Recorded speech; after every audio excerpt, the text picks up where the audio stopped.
The Caged Animals at Night, Chapter 2. After breakfast, Sister Frances told everyone who wanted to go out in the courtyard to get their coats.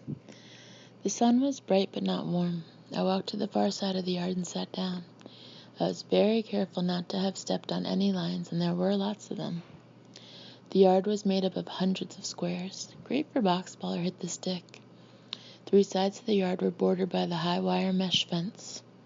Each section of the fence was separated by a pole. I sat between 2 of the poles. The fence gave way a little as I leaned back on it. I looked for Mark. He hadn't come into the yard. I wondered why not.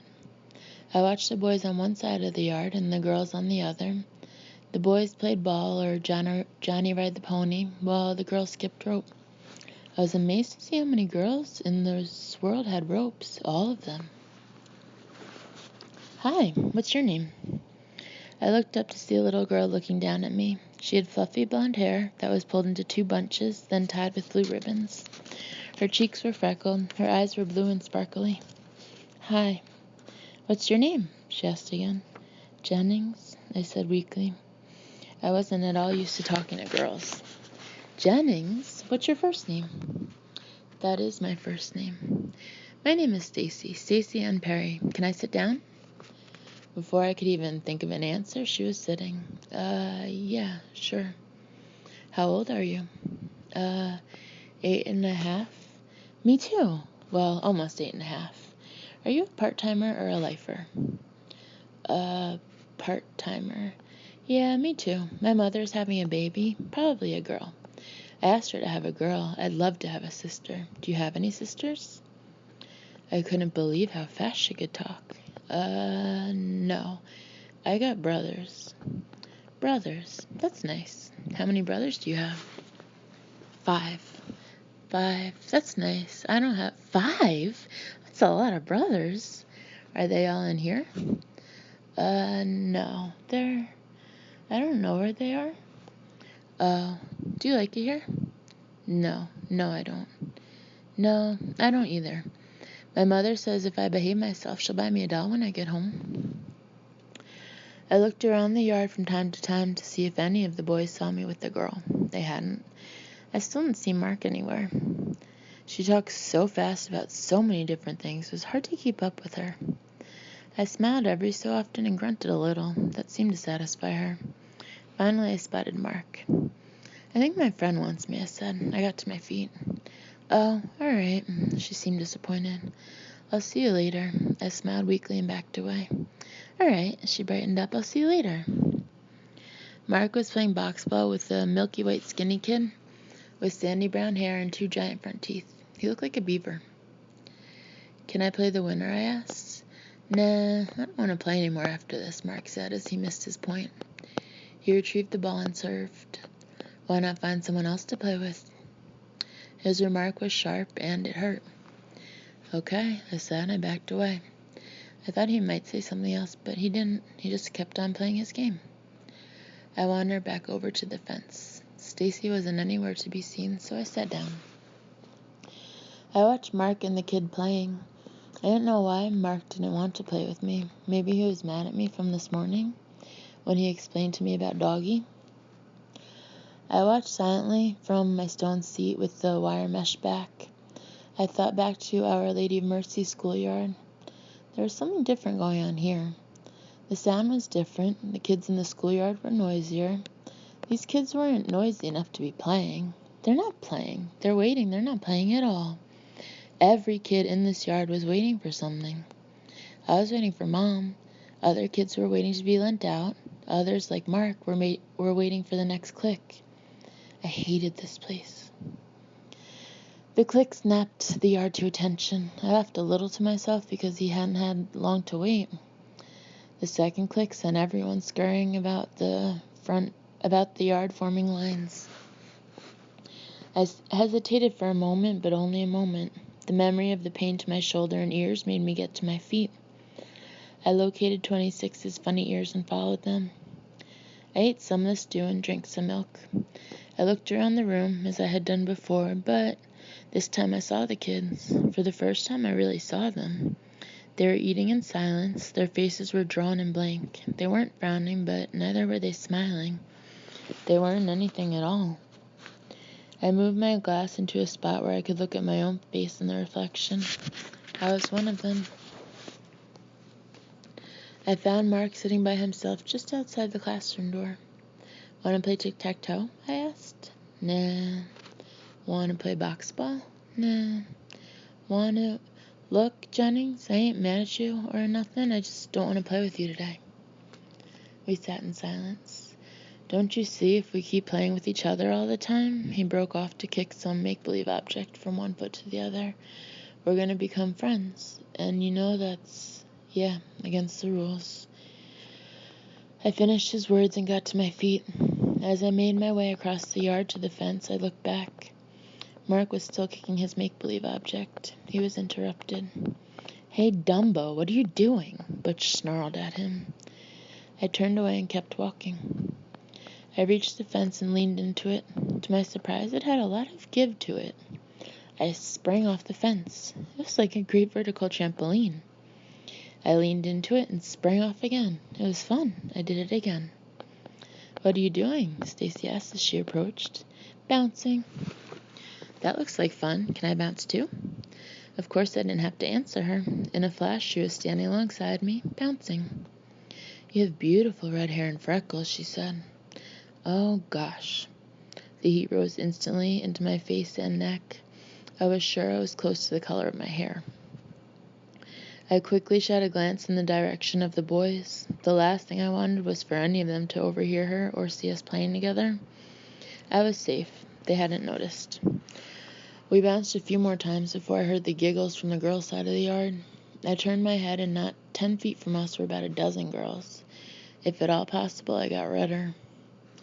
One or two of the girls selected a spot in another section in the fence and began to bounce.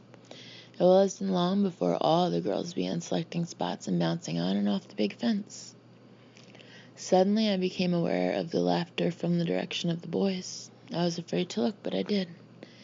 To my surprise, they weren't laughing at me. They were bouncing on and off the wire fence. The whole yard of kids was now bouncing. "Stop that! Stop that!" screamed a nun as she came running from the building. "Stop that!" The whole yard was in an uproar of laughter. As the nun approached, the kids began bouncing off the fence and running in all directions.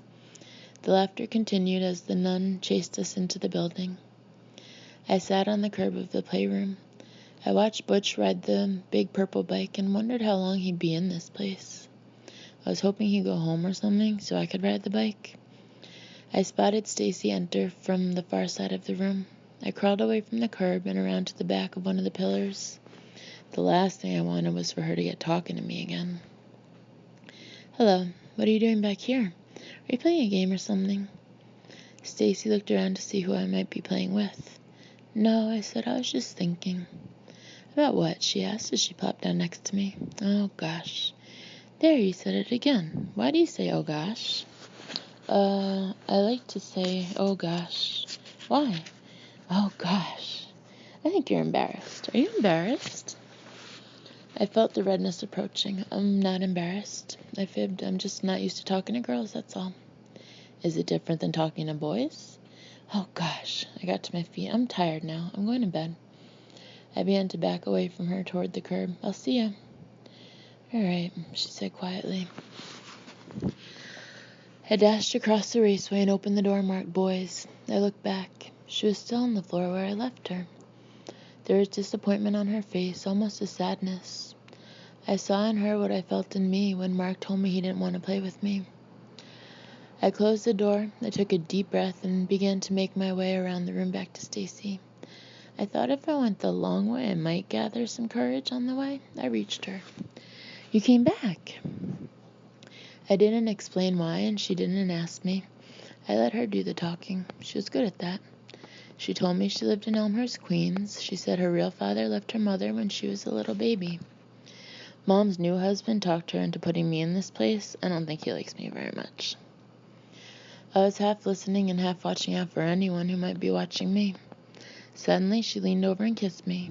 She jumped to her feet, dashed across the floor, and slipped through the door marked girls. I sat on the floor with my hand covering my cheek. The redness I expected to overcome me never came. I got to my feet. Slowly I retraced my steps the long way around the room. The dormitory was dark and empty. I took the things from the chest alongside bed 27 and entered the bathroom. I felt as though I were in slow motion. I couldn't understand what was wrong with me. I changed, washed only one half of my face, then floated out of the bathroom. The dormitory was now lighted, and some of the kids were coming in. The line began forming at Sister Claire's desk, and I joined it. I waited with the others as the line grew longer. Mark joined the line. I looked in his direction, but he was looking down at the floor. Sister Claire was late, and the line was getting long. Some of the bigger kids started coming into the room. "Look at the babies waiting for their dollies," Butch shouted. His remark caused some of the kids to leave the line and their fuzzy friends. I didn't. Mark didn't. "Hey, Fatso, I didn't know you had enough room in your bed for a dolly," Butch taunted someone behind me. It wasn't hard for me to guess who it was. I turned my head. Mark ignored Butch as usual, but Butch wasn't about to give up. "What's the matter, Four Eyes? Can't you hear me talking to you?" Mark again looked down at the floor. Some of the kids began laughing while others left the line. I stayed. "Hey, Fatso, what are you looking down there for? Can't you find your feet?" The room filled with mean laughter. I wanted to punch Butch in the nose, but I remembered what Mark had told me. Just ignore him and he'll go away. I kept my eyes on Mark. He was hurting, and I knew it. He wanted his little animal as much as I wanted mine. He stayed and took Butch's insults. "Maybe, Dumbo, if you got a really skinny dolly." Butch didn't have to finish his remark. He had won. In a roar of laughter, Mark left the line. I watched him make his way toward his bed. His head hung low. "Where are you going, Four Eyes? The dollies are over here in this direction." Butch continued to the laughter of all the others. I leapt from my place onto Butch's back, knocking him to the floor. My advantage of surprise lasted but a few seconds. I threw as many punches as I could before he grabbed my arm. In one motion, he flipped me over his head and landed on my chest. He was the strongest kid in here. As my body slammed against the floor, he punched me in the eye. I saw stars. He was about to take a second shot when Sister Frances grabbed his arm and yanked him to his feet. She slapped her hand flush against his ear and dragged him to his bed. I was just getting to my feet when she returned for me. The blow to my ear was deafening. The next moment, I crashed into the top bars of bed 27. I untwisted my body, worked my way down under the blanket, and pulled it up over my head. I hurt. My eye and my ear were killing me. I lay beneath the covers for a long time. I wondered if I had made a mistake. I was in pain. Butch was going to kill me tomorrow, and worst of all, I didn't get doggy. But then again, friend or no friend, rule or no rule, I couldn't let Mark be hurt like that and not do anything about it. Some time passed before I poked my head from beneath the covers. The room was quiet and dark. The gray light from the street lamp made its way through the barred window across my bed cover. The ceiling was gone, and I was alone. Suddenly there was a tug at my sleeve. I pulled my arm from the tug, but recognized the hair sticking straight up from the top of Mark's head. "What are you doing here?" "Stop talking down there," Sister Frances shouted from her desk. I whispered, "What are you doing here?" Mark's head turned almost a full circle, checking for safety. He whispered, "I want to thank you for sticking up for me." It's nothing. That's what friends..." I gulped down the last words. "It's nothing." "No, you're right. That's what friends are for." "But we're not friends," I said. "Says you." He spoke louder, then slapped his hand over his mouth. "Says you," he whispered. "Maybe it's not the smartest thing to do. Have a friend in here, but I'd like to try it." A tear began to sting my eye. I wiped it away. "Let's shake on it." He extended his hand to me. I brought my hand around to meet his, but it wasn't there. He had replaced his hand with Doggy. I grabbed him up and hugged him. "How'd you get him?" "Well, I got him instead of Brownie. He's my bear." "But, Mark..." "But nothing. Brownie'll understand." He paused. "That's what friends are for." He slipped down beneath the bed and was gone. I held Doggy close to my face. 1 minute I had had no friends, and the next minute I had two. For the next few days, I wore my black eye proudly. Butch didn't kill me after all. In fact, he didn't say a single word to me. He still picked on as many kids as he could, but he seemed to leave Mark and me alone. Stacy wanted to kiss my eye when she saw it. To make it better, she said, but I didn't want her to. First, I couldn't let her keep on kissing me, and second, I didn't want it to get better. I kind of liked having a black eye. I was in the playroom with Mark when I saw a kid get off the big purple bike. I'm going to take a ride, I said. Oh, boy. Mark quickly looked around the room for Butch. I didn't tell Mark, but I had already done that. I climbed aboard the bike. It was beautiful. It rode smoothly and quickly. On the second turn around the floor, Butch came into the room. He spotted me on the bike and started toward me. My heart pounded. He reached the edge of the curbs and sat down. My relief forced me to smile. He smiled back. In the weeks that followed, Butch, Fuzzy, and Brian, they were two of the boys who hung around with him, spent more and more time with Mark and me. We played games together like punch ball and tag, and when it rained, we stayed inside and played steal the old man's pack and slapjack. Butch stopped picking on almost all the kids, but kept on telling everyone how tough he was. We let him talk. Butch, Fuzzy, Mark, and I were in the day room one afternoon playing Go Fish when the first snow started to fall. Look, it's snowing, somebody yelled out. We were all excited. Mark told us about a snowman he had built one year. Fuzzy had to top him and told us he built a bigger one. Butch said he made the biggest one, and that was the end of that. I told them about sliding down Tabeout Avenue in a crushed-up cardboard box I got from the A&P. They listened intently. They were all lifers and had never slid down any kind of a hill. We watched the silence of the falling snow. Jennings, Sister Frances called out. My goosebumps faded by the time I reached her. She took me from the room and brought me to the same front hall I'd been in about 1,000 years earlier, when my mother had left me here. Maybe she'd come back? Is my mother here? Sister Frances didn't answer. My excitement grew. She opened the door next to the benches with the red cushions. Mom wasn't there. In the far corner of the office, behind a desk, was a nun I had never seen before. Alongside her desk sat a man and a lady. The man had a pudgy little face, a mustache, and wore glasses. He was bald on top of his head, but had curly brown hair on the sides. He wore a dark overcoat and a gray suit. He was holding his hat in his hands. Well, he wasn't exactly holding it. He was more like crushing it. He was twirling it all around his fingers. The lady had brownish gray hair and wore a giant black hat tilted to one side. There were large flowers all over it. It looked awful. Her face was pasty with gobs of red stuff plopped on each cheek. She wore a dark green coat and a blue dress with large white polka dots all over it. Jennings, the nun at the desk, said, "This is Mr. and Mrs. Carpenter. They're going to take you home with them." Why? Because they like you. They want you to live with them for a while, she smiled. But, they don't know me. How could they like me? I want to stay with Mark. You're going. She stood up. She wasn't smiling anymore. How will my mother know where I am? I'll tell her, she snapped. She nodded to Sister Frances, then turned to me. Get your things. Sister Frances took me into the dormitory and left me. She told me to hurry up and to meet her in the hall. I fought back the tears as I took all the things out of the cabinet alongside bed number 27. I stuffed them into the laundry bag. As I approached the doorway to the hall, I stopped. If I go out there, I won't get a chance to say goodbye to Mark or Stacy or anyone. I left through the rear door. I burst into the day room. Mark was still by the glass doors watching the snow. Mark's head turned as the door slammed into the wall. He saw me and knew. He turned back toward the snow.